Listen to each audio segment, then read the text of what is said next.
ان انا جيت عشان اتقدم لجنى. يا نهار ابيض.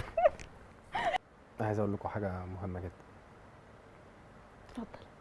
انا بصراحه ما جيتش البرنامج النهارده عشان تسالوني ونتكلم عن المحتوى ونتكلم عن كل ده. امال جيت ليه؟ انا جيت بصراحه عشان حاجه اهم بكتير. ايه هي؟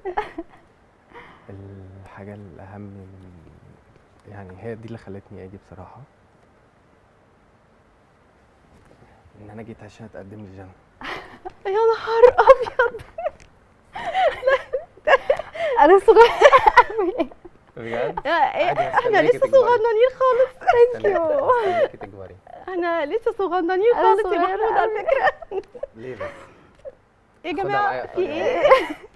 انا استغليت ان انت مامتها استغليت ماما موجوده فقلت اطلبها من ماما بقى. تطلبها من ماما. هتلاقيه كبير قوي عليا على فكره. لسه نروح صغننين نروح خالص، احنا لسه لسه صغيره بدري. قوي والله. احنا لسه مش بدري علينا. بفكر في ده. لا طبعا حاجه لذيذه وانت جميل وشخص جميل. ثانك لا لا يو. لا ازاي؟ لا يعني مش قصدنا خالص. لا انت يعني محمود شخص جميل والله ولذيذ.